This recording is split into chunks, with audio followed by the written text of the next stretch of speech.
Hi, welcome to Barvotti's 36th live screening of Tools for Creatives. I am Phoebe Bradbury, and today I will be demonstrating some of the tools that I use every day in my art studio.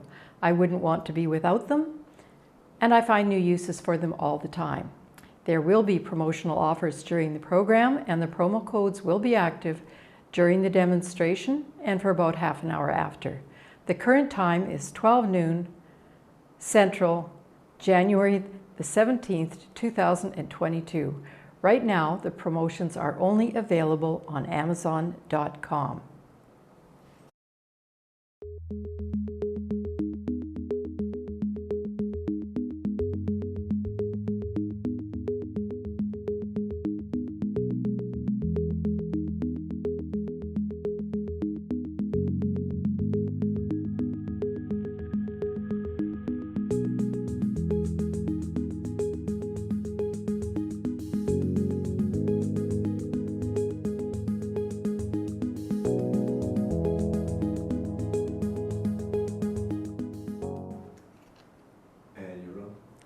Okay, I'd like to start, I'm going to start by showing you some of the work produced during the show.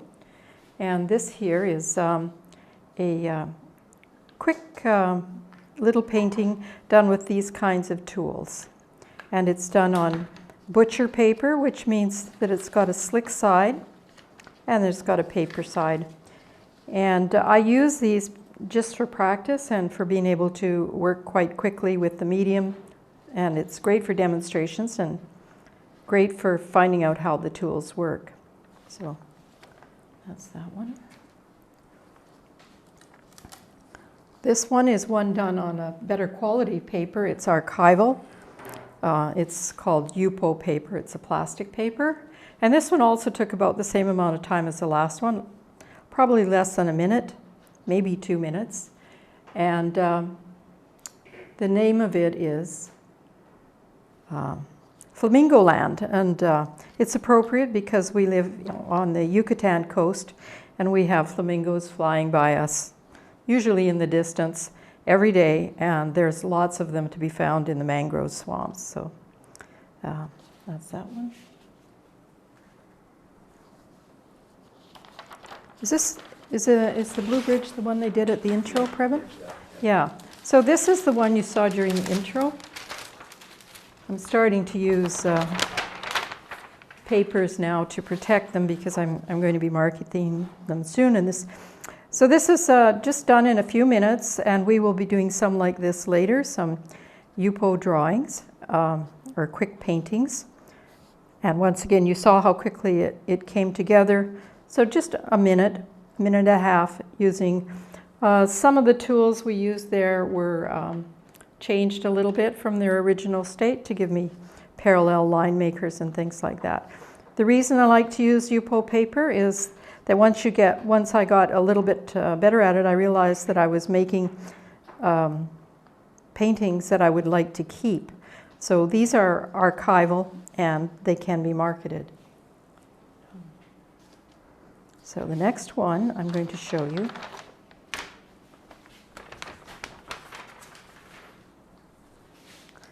This one is one of the very first ones we did. I think it was done with the whole thing was done with the 2-inch Mottler. And I can show you that here. I think I can get the. And it was done within a few minutes on the butcher paper. And Previn, are you going to show how that one was made? Yeah. Okay.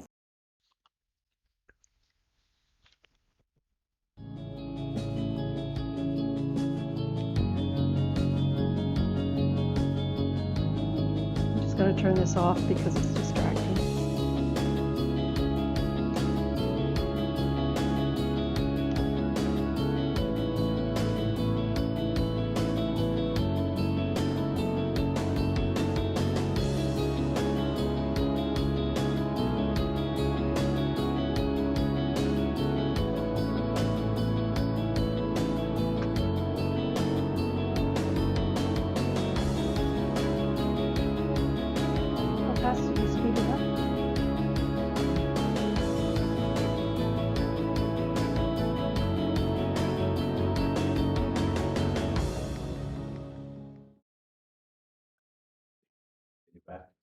Okay, so this is something I haven't actually named it yet, but I was very surprised that with the way I like to paint, that I would come up with something like this, just fooling around, playing around, and enjoying the brushes.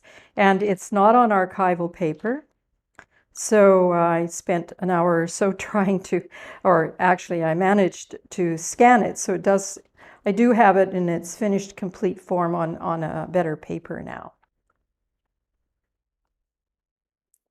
So this one is another one you're going to see at the end of the show, sped up, and it's on the Yupo paper as well. And just wondering what's under here. I've got all these things going on. This one's called, it's also in Yupo paper, and it's called, what's it called? Purple domain. Thank you. Purple Domain. So Perrin's going to show you how this one was made, and then we are going to continue on with looking at the Mottlers.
You're back. Okay, so now I'm going to show you the tools that were used to make these, and I will also be showing you a number of tools that are new to our inventory just this last week. And these are not Mottlers, these are shapers, and I will go over them as well. 7mm and 3mm. But let's start with the Mottlers. The Mottlers are the tools that were used for this, for the pieces that you just saw. So this is a 3-inch Mottler, and I think I'll bring this in a bit. Pardon me. Give you some idea. Is that big enough? Okay, here we go. Maybe a little bit out. Want to be able to see the whole thing. So,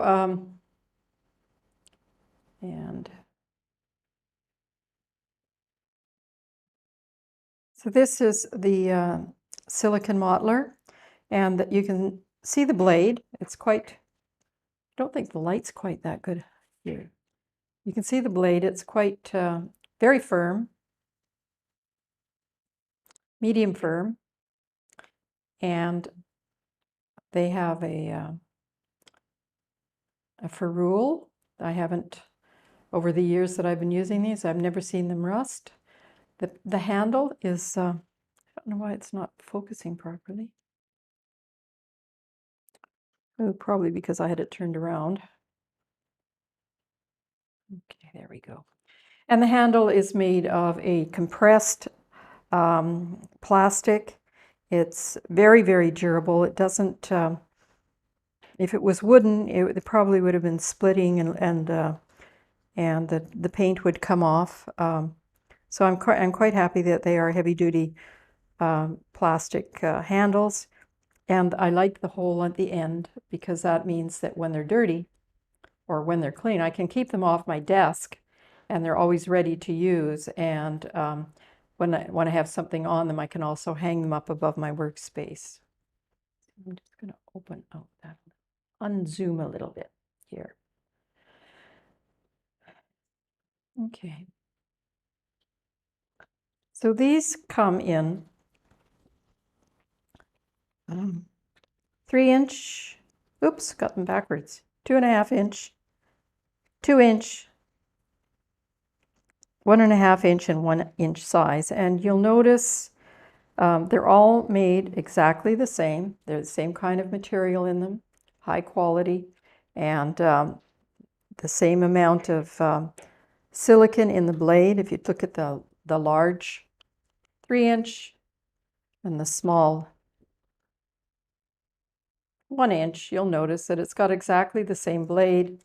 It's the same width, and they're the same length and flexibility. So often when you buy smaller tools or smaller versions of a tool, you'll find that there's skimping on the quality, and there's no skimping here. In fact, the 1-inch is our biggest seller, and that's probably because people begin with the 1-inch and then they expand into buying the other ones. And we just recently started adding the 1/2-inch. So we started with the 1-inch, and then 1, 2, and 3-inch, and now we have the 2.5 and the 1.5-inch, and they're all very, very popular. Okay. Oops. Now the other ones that I want to talk to you, I'm going to have to demonstrate these ones. But using the larger 7mm, just because the other ones are so tiny. But I will show you both of them together here. Oops. They both have the same kind of tips. So the first tip that I think is really most useful is the one I like. And I don't use all of these because I'm a different, well, let's see. Let's get that.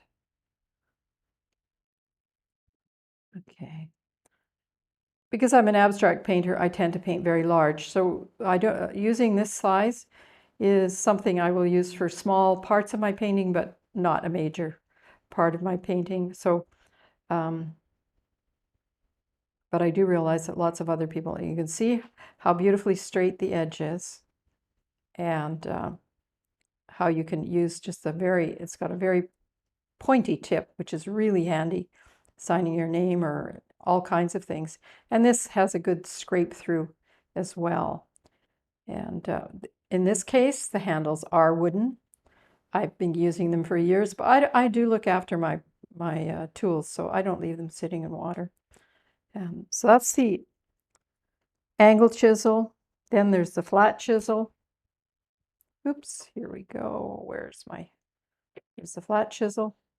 And you can see how useful that's going to be. It's very similar to the bigger, for these tools. Where am I? Okay.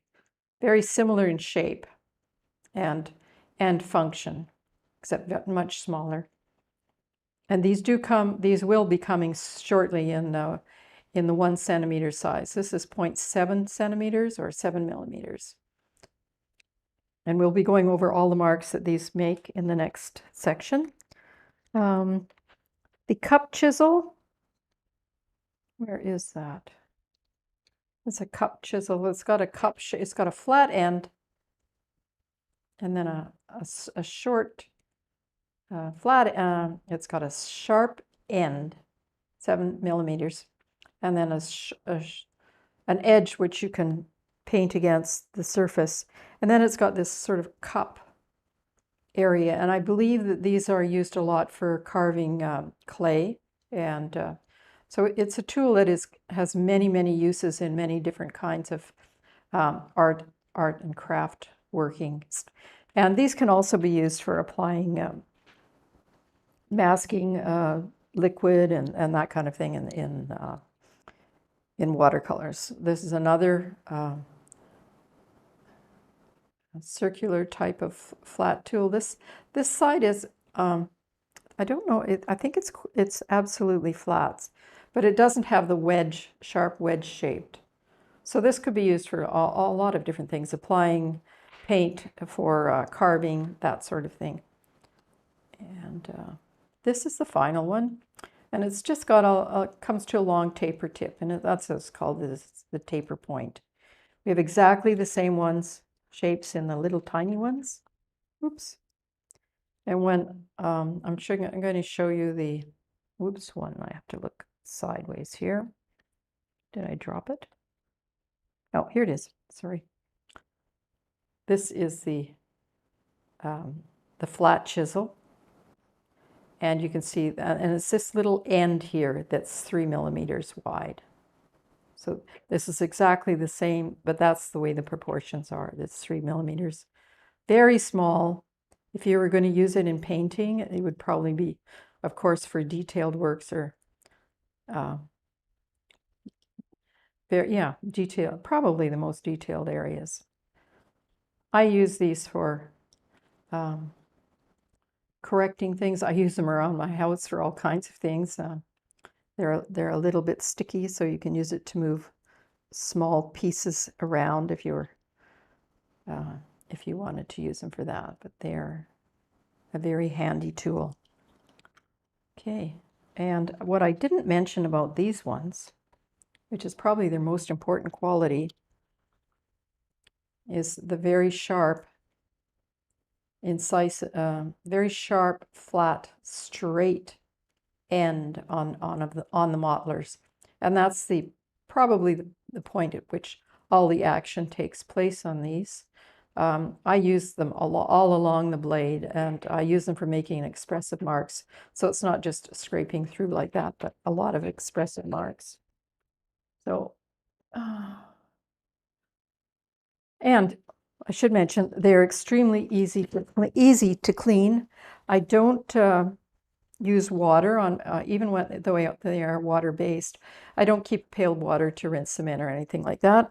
I just simply keep a bunch of damp rags, and I have a fresh or damp cloths, because they're not rags. I buy them especially for this purpose. So if I get paint on them, I don't dip them in water and then wash them while I'm working. I just wipe them off, and then they're perfectly clean. And you'll see that in the next demo. Okay. And now I'd like to introduce, oops. Is it Sandy right now? I'd like to introduce Sandy Welsh, an online artist on Instagram. She will be painting with a 1-inch Mottler, and then she will do some scratching through with a 3-inch Mottler. Thank you, Sandy Welsh. Let's see. I'm going to go back to my little rubber spatula here.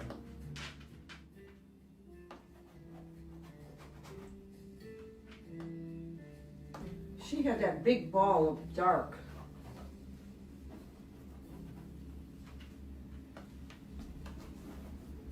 And then we'll go over it again with a lighter blue, but this will be underneath. So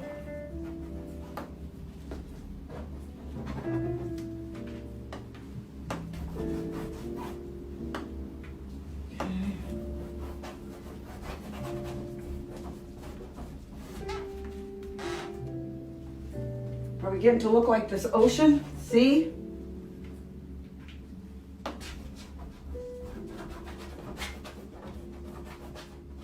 This is really cool. Where do you get them? Oh, I ordered them from Amazon. They look like, where's my big one? I think they're called shapers. I got 2 of them. I got the bigger one. They're not expensive either. I got this one.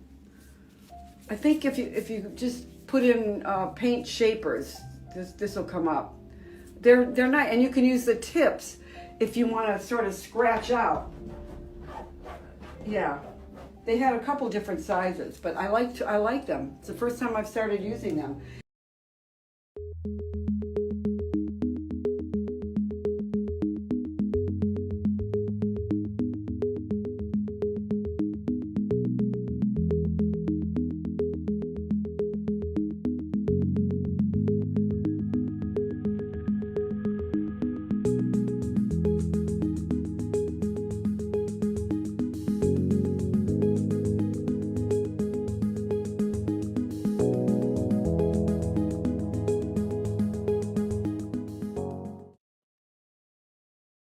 Okay, you're on. This is a painting I did while I was at art school. You can see the scraping through in the red at the bottom, and the yellow bands in the top made by scraping through the dark layer onto the yellow layer beneath. The painting is also covered by a layer of horizontal and vertical fluorescent green lines poured across the surface. In the next demo, I will be showing you some of how these effects are achieved. You good? Okay. Do I go here now? Yeah. Okay. So I'm just going to be changing things just a little bit today, because normally I go through and I demonstrate them all at once, and today I'm just going to try to do just mix it up a bit, because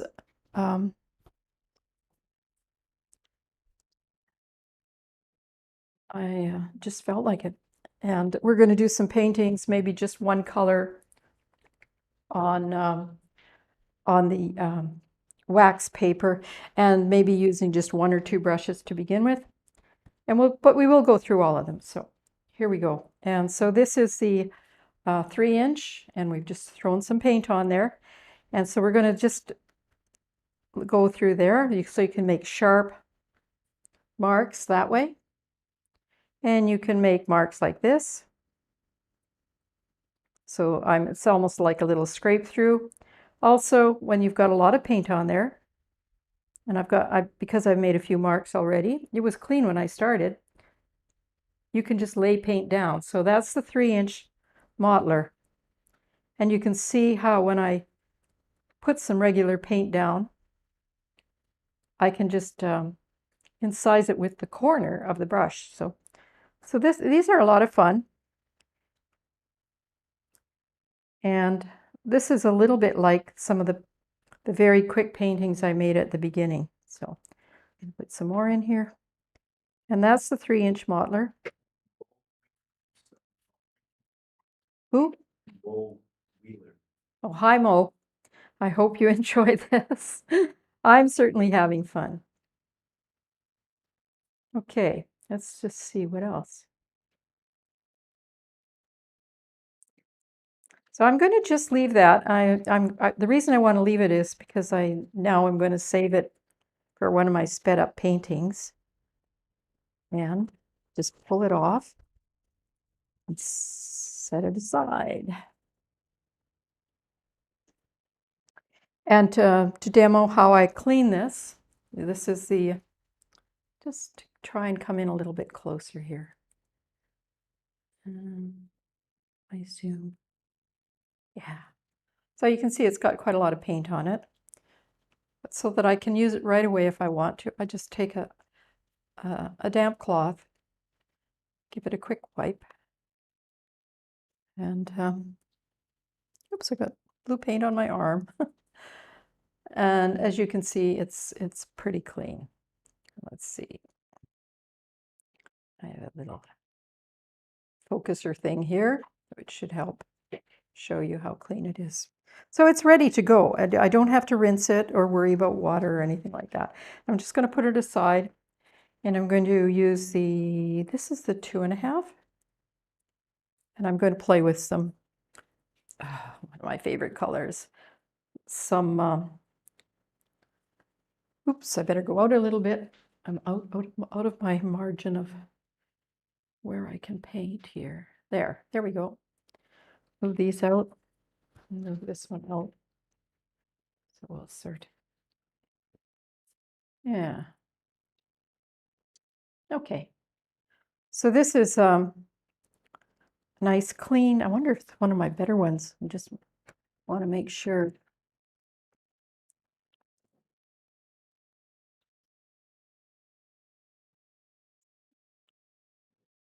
There's nothing wrong with it.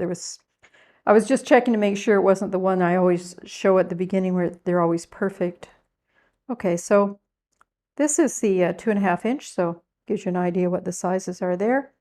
And I'm just playing with this. And like that green painting you saw, I'm doing a little circle thing, and you can learn to do these things, and they're fun. See? And the thing about playing with them like this is you learn how the tool works. You also learn about your paint. And the thing that I learn about I use very high quality paints, artist grade. And this is an quinacridone red, one of my favorite colors. And you can see the dark color there. I can zoom in a little bit more.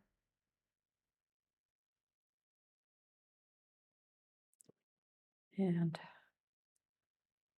focus, yeah. So you can see the dark color, and that's the mass tone of the paint as it comes out of the tube. And where it's spread thinner, just by playing, you learn how, or I learn, I don't know, you may know a lot more about this than I do, but I learn what that paint is, how that paint is going to behave when I spread it thinly. And so it's all part of a learning process that I really, really enjoy. I'm going to go back out again so we can see the whole thing. And we'll just play with some expressive marks here that you can make with this or with any of these tools, actually. I'm trying not to be limited by the size of the paper. So, but I am limited by the size of the area which I can film. So that's part of what's happening here. So I'm not really as relaxed as I would be if I'd done this a few more times, but I think I kind of like making these sideways perpendicular flag-like things. I like making the circles. Oops. And in this one, I'm just using the 2.5. I can switch. Now, the other thing is I can erase places I didn't like. So let's just do this. Let's just go like this a little bit.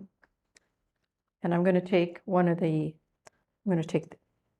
this is the 2-inch. We'll see what we can do with that. And I'm just going to fool around with it. Maybe just put the blade down and go like that with it. So that's a mark that's very similar to one of the paintings I showed you. The painting was called Flamingo Land. And then I put other marks in front of it and things like that. So as you can see, I can scrape through a mark that's, in this case, 2 inches, and I can lay down paint, which is exactly that size too. And where I've laid down paint, I can go in and inscribe those areas as well. So I have a lot of freedom and a lot of actually time to work with this and explore different ways of how I can use these. And I am right now, of course, using it on the very cheap butcher paper. So it's a plasticized paper. So this is not going to be an archival painting. And I'm looking at it now and thinking, well, I made it too big, but now I can't even scan it. But thanks to Photoshop, I can scan it in pieces and keep it if I want to, because I did that yesterday with that green one, and I really liked it. So there's two that are kind of mucky.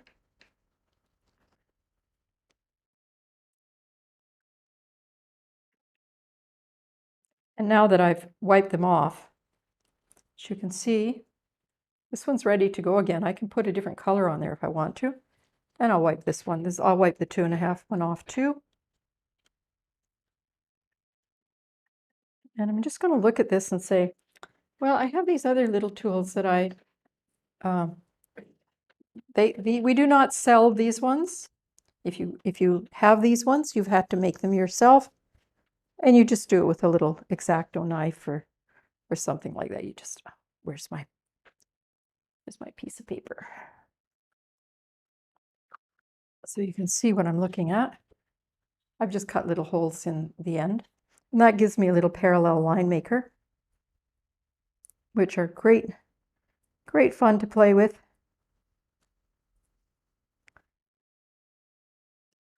As you can see.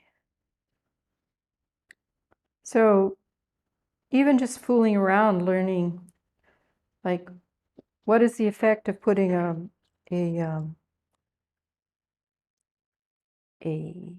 squiggly line next to a square box, or vice versa, or this sort of thing. How do you get dimensionality by overlapping lines? And so this is this my second one? Yeah. And you can see here I'm just playing with some of the things that I was doing on those fast videos you were watching.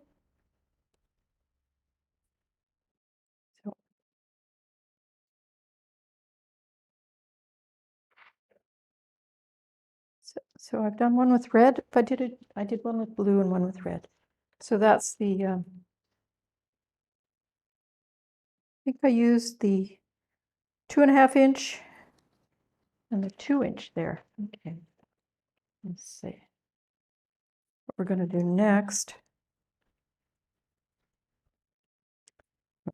next. Is clean off these two brushes. So once again, so I just keep a little bowl of cleaned and damp rags available for me to wipe these off, and I use them once, and sometimes twice if they're not too mucky, and just repeat. At the end of the day, I just rinse them off, and it saves having water all over my desktop and things like that. So let's choose a different color. And I was thinking maybe this.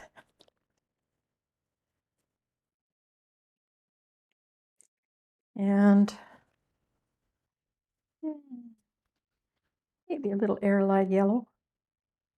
Oh, that's kind of boring.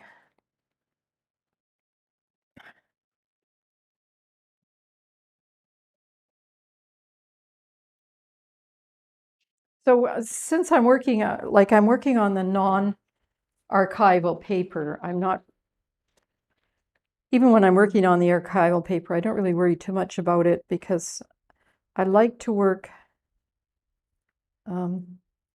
very spontaneously. And my challenge is always, what do I do with what I've done? So in this case, you can see I've chosen some very odd colors to put together. Well, not odd, but odd in the sense that it's probably not going to look very pretty at the end.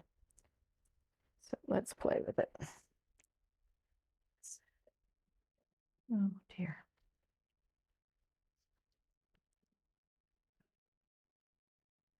Ooh.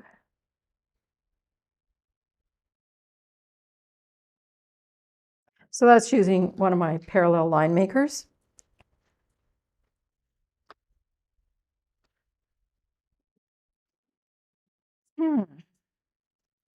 We're not going to spend too much time on this one because I don't think it's going to be very attractive at the end. But it might be, who knows?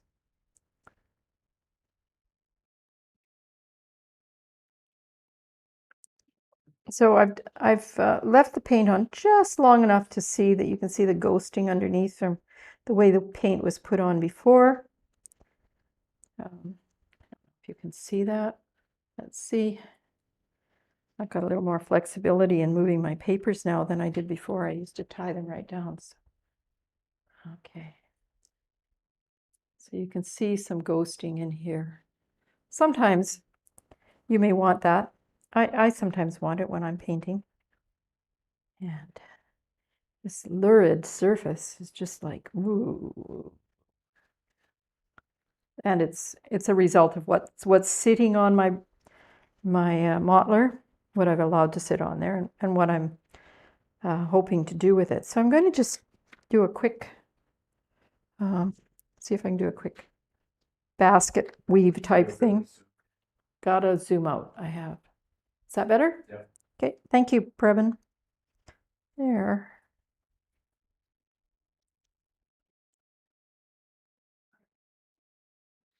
So what I'm dealing with here is I'm playing with repeating marks and showing how they might be interesting.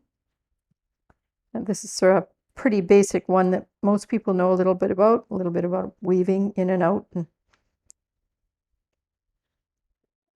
And of course, you could have put any color underneath to have that as your underneath color.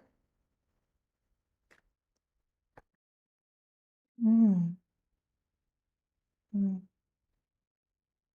if you were trying to do, something very perfect, you could spend a lot more time on it and do it a lot slower, and it would be much more perfect than this. But this just gives an idea of, oops, that one should go over. Just about every time I get to the lowest one, I've sort of lost it. I get out of sync, so very common. So that's just plain basket weaving. Fun to do, fun to play with, fun to experiment with. Now I'm going to show you the other really nice thing about these, and that is if you've made a mess and you'd really like to keep the paper or the board or just like to clean your palette, it's extremely easy to do with these. Notice that this is nice and clean now. I'm going to take this 3-inch one, which was left pretty clean. I had a little bit of paint on, and I'm just going to, okay, I'm going to scrape it off. I'm going to go out just a bit. How's that? Yeah. Is that better? Okay. So if you're scraping off your palette or a big board that you would want to overlap and wipe your Mottler off between wipes, and then you won't end up with lines, but you can always go over the lines later. The other thing that's interesting about this one is even though we're wiping it off, we're still ending up with the ghosting of the underlying woven basket. So if this were your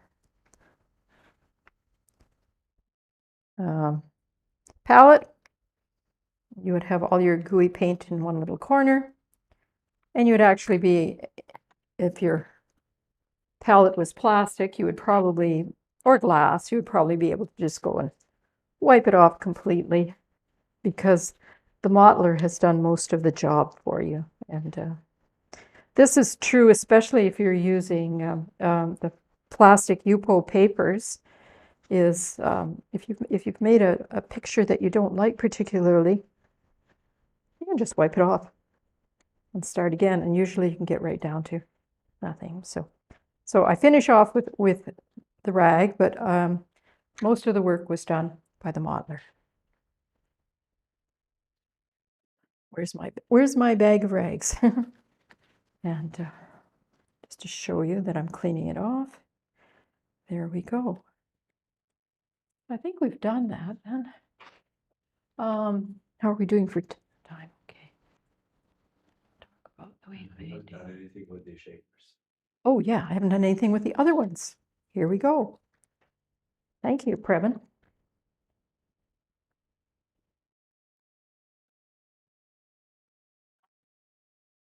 So the Mottlers are very easy to clean. My hands sometimes take a couple of days. I tried to wear gloves for a few of the shows, and I soon found I was forgetting. So this is what I want to use now. I'm going to put a clean sheet of paper up just so that we don't get the colors confused. I must be missing one. There it is. 5 of these and 5 of these. Okay. And I'm going to take a very nice, I'm going to do Payne's Gray. So let's see, am I in the middle? Let's see.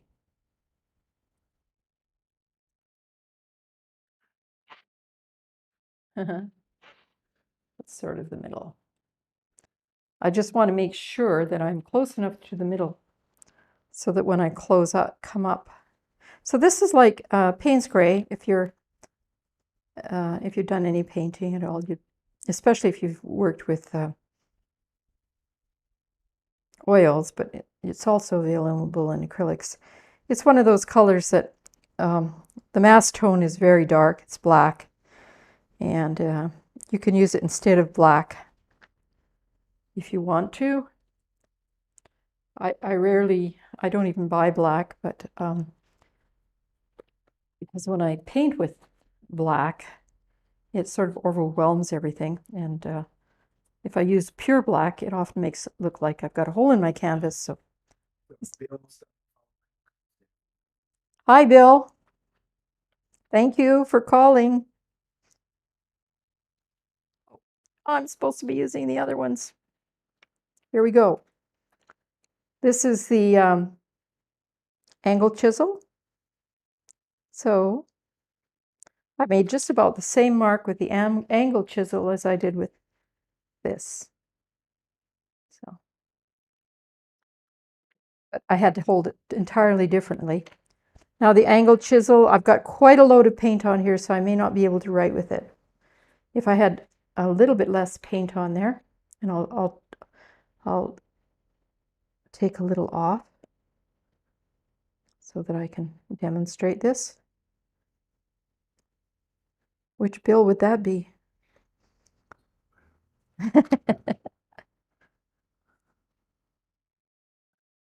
Okay, so here's me signing my name at the bottom of a painting. A big one, obviously. So these can be used to do very delicate things like that. I often find it a trick to sign my name to a painting that doesn't disturb the way the painting is. In fact, my preference is usually that I don't sign my name to my paintings, just because I don't want to disturb what I've done. But something like this is very innocuous. And you could put your own, I often use just PKB, but you can also put your own color underneath that you would want. So that's the circle cup. Nice sharp line it'll make. I've got it in quite wet paint, so it's flowing over it now. These can be used for, and are often used, so I'm told, for oils and also for cold wax painting. And I don't mean necessarily the small one, but I mean all of the silicone. The only thing is, if you are using them for anything that has solvents in it, then you should definitely rinse your paint off in water every time you use them, because the solvents will dissolve the silicone over time. Oh, look, this is fun. See how, I mean, you just play around and you can have so much fun playing with these.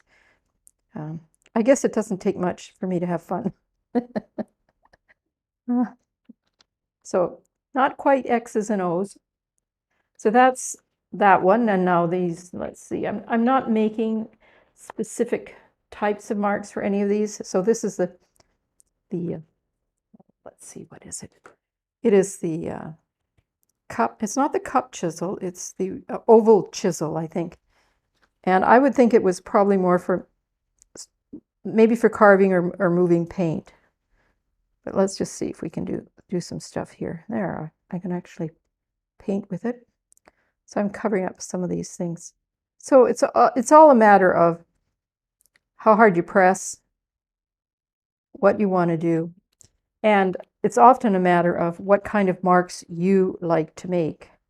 And for me, just demonstrating these has allowed me to learn a lot about the marks I like to make. And my painting is actually changing, even though I'm not having as much time to paint now. I know that my painting, when I have more time, is going to be very different than my painting before, because I've had a major education in mark making just by playing with these. And, you know, being able to play with something like that and say, well, what effect does that have? What does that look like? You know, and so here I am still playing with I like the big Mottlers more. I mean, I wouldn't say I like them more, but they're more my type of tool. But here we are. We're putting some, and these little teeny ones, can we use those for marks? Yes, we can. Look at them. I also do a lot of poured paintings, and that's exactly where I use these, because I pour the painting. If you're familiar with poured paintings, you just pour a selection of colors onto a board, and then you tilt the board to see how the paint goes. And depending on the qualities of paints that you have, and the types of the maneuvers that you make, you can get very interesting paintings. The painting behind me at the opening of the show is an enlargement, probably a 50-time enlargement of a very small poured painting that I did. And the part that's me painting is when I go into the pour and I start adding these little lines. I just love that's a real, I like those little lines. It's like I'm putting hair on the dog. And I have a dog that's about this color. She's a blue heeler. At least that's what we think she is. And her coat is sort of a bluey gray, and it just looks like this. And you can barely see her eyes. We have to see. So look at that. This funny little brush, an amazing, I think it's amazing. Okay, let's see if I can bring it in. Bring it in. The colors, the lines are very precise. They're very small, and they're going to stay like that. It's I don't know. I think it's definitely, yeah. I think that's about as big as I can make it. So that's an example of using these little tiny things. So yeah, this is the first time I used them, so I'm a little surprised at how much fun they are, really. Okay, so that, I guess, these are 3 millimeters, very tiny. They're the smallest ones we have, and they come with 5 different ends: angle chisel, flat chisel, cup chisel, round cup, and the taper point. And the 7 millimeter ones, where you can actually see the ends, come in the same type. And you'll see them if you look on our listings. And we will very shortly be getting the 10 millimeter and the 4 millimeter. So we'll have a pretty good selection of those.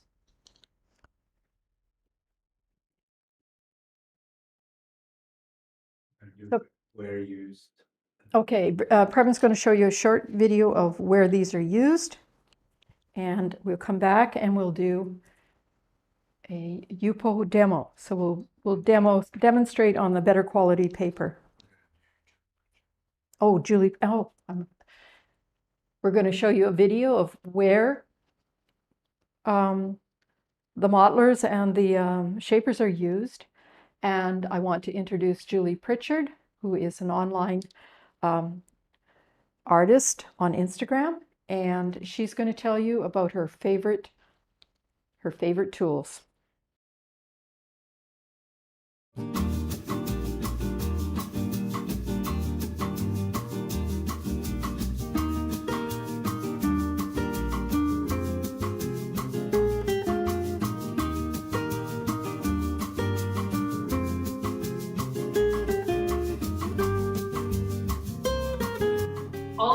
products are paid for by me. I am not receiving any paid sponsorship for any of these mentions.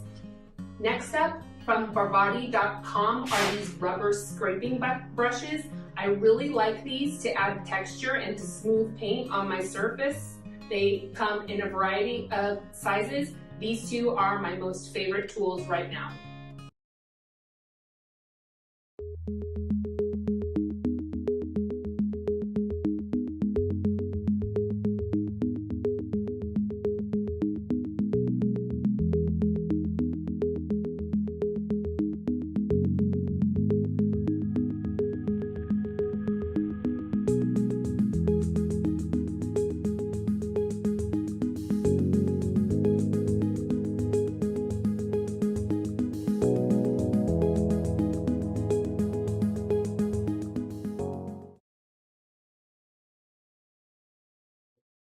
You are back. Oh, I'm back again. Yay. Just don't want to step on my mic cord. Okay. So this is Yupo paper. Where is it? Let's just make sure it's in the right frame. It is. Can I focus it? Better put something on there so it can focus on it. Is that better? Yeah. I think that's smaller than my normal Yupo paper. I think I've picked up the wrong one. Oh, great. Is this a bigger one? Nope, they're both small. It's okay. We'll use this one. I usually have letter size Yupo paper, and that's why I'm a little bit confused right now. I'm going to be using something that's just a bit smaller. I'm going to show you, wait a minute, am I? No.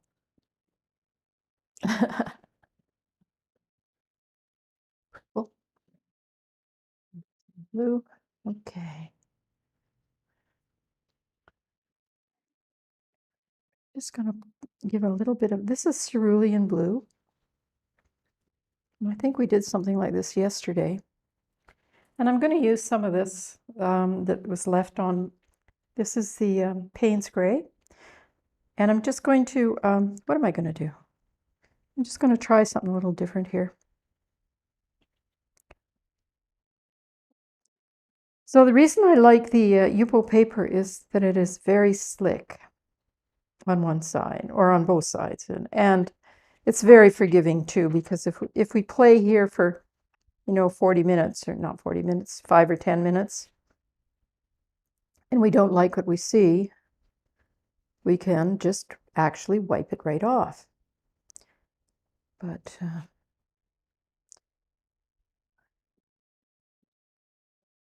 what I've discovered about my painting, my painting practice, is that the more I plan,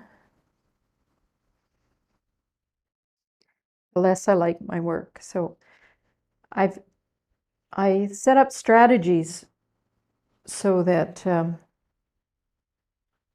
I have to almost, it's almost like my hand has to be faster than my perception of what's actually happening. Like I'm painting faster than I'm thinking. And then I seem to have a freer flow of things. Not saying it always works, but with I do sort of set up what do you call them, constraints. So the constraint here is I have a Mottler, I have liquid paint, I have beautiful Yupo paper, but it's very small, and I'm trying to just go with it and see what happens. It's not a big risk. It's not a big risk. I know when I was starting to paint, I was really surprised, and this is quite a while ago, 20 or more years ago. I was really surprised, actually, when I was younger and thought I wanted to paint. I was very surprised about the cost you know, painting materials and things like that.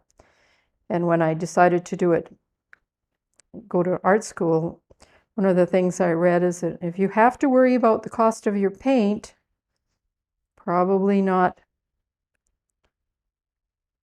you're not going to be free about what you do. So I spent a great deal of time finding a quality paint where it was affordable. So I don't really worry about those things anymore. But I never actually painted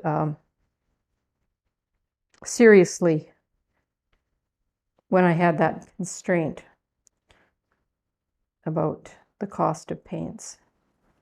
So here I am just, I'm talking to you and I'm just letting my hand do what it's doing. It looks like I've got sort of like 3 tracks of things going on here.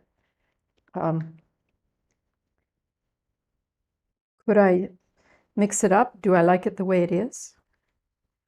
Is this something I'd put on my wall? Is this something I would look at after? Could I lay it on its side and watch it drip down? Those are all the questions I ask myself. And the other thing too, as I was doing it, as I work on this size, if I'm not, like there's this one here where I worked in the middle and didn't go out to the edges. So I don't have a sense in this that my world extends beyond this little sort of orange spongy thing. It's called overlapping thoughts. So they don't overlap everywhere, obviously, but when I do go out to the edges, I do like to go as though the edge doesn't even exist. So you'll often find that but that's just how I paint.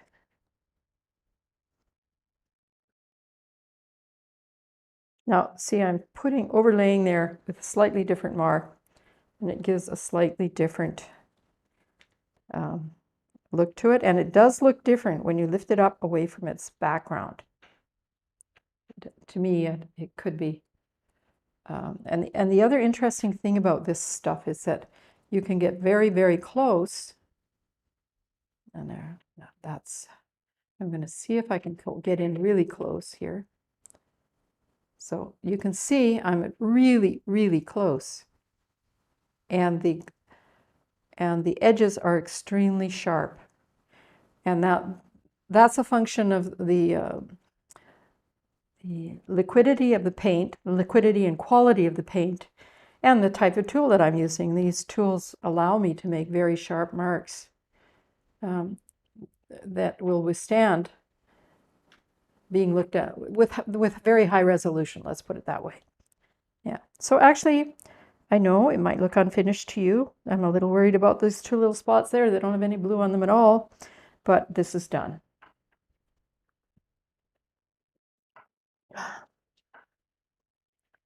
Can we do another one? Or should we just finish? I think I'll finish just by showing.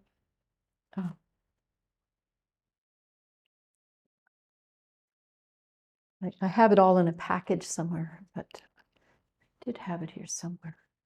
I'm thinking one of those one of my gold ones, Previn. Huh. Here it is.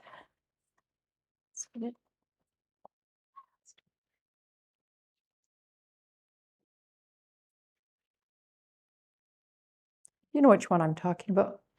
The gold, yeah.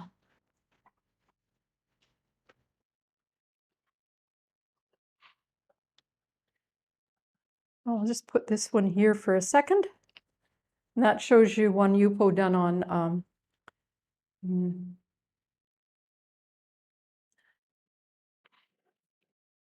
that's a Yupo done a painting done on Yupo cardstock.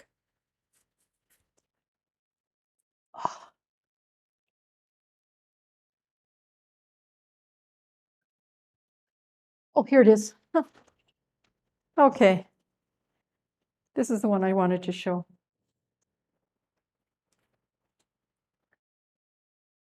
Mhm.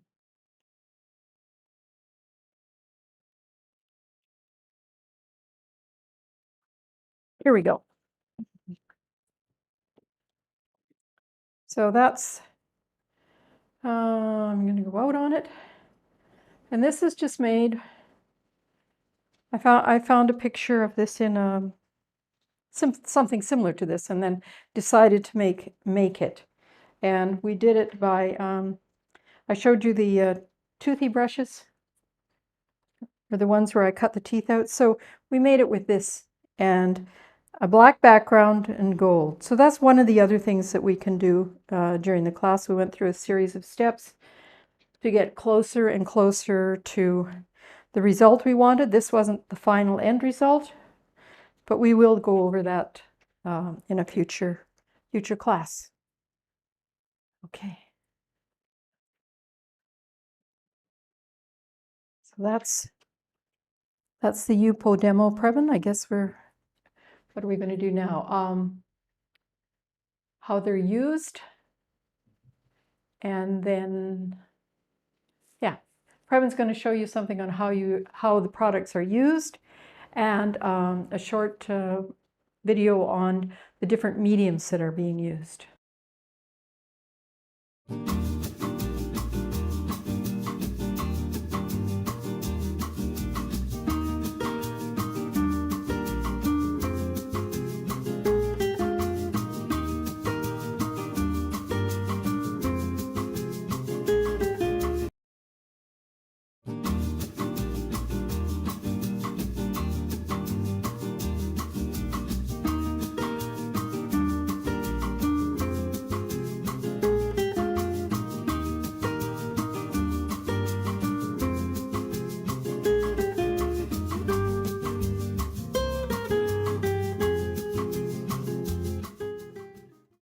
Back. Thank you for joining us today. You can find us here every Monday, Wednesday, and Friday at noon Central to do a demonstration and answer your questions. We're also going to get the chat working a lot better. We have a little bit more video equipment coming, which will make it easier for me to respond more directly. And I'm looking forward to seeing you on Wednesday. Stay here.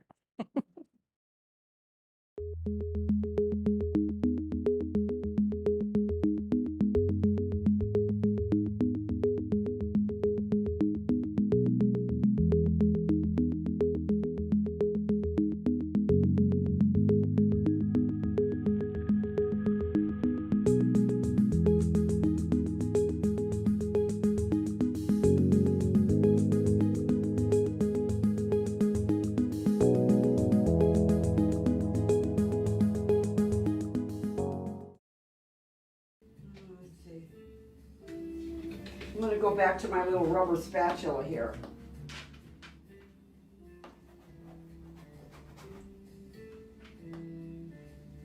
She had that big ball of dark.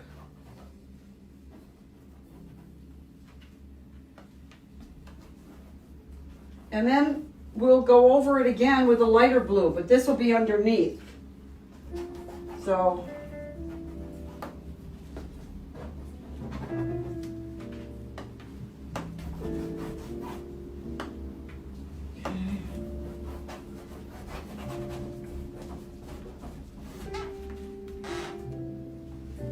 are we getting to look like this ocean? See?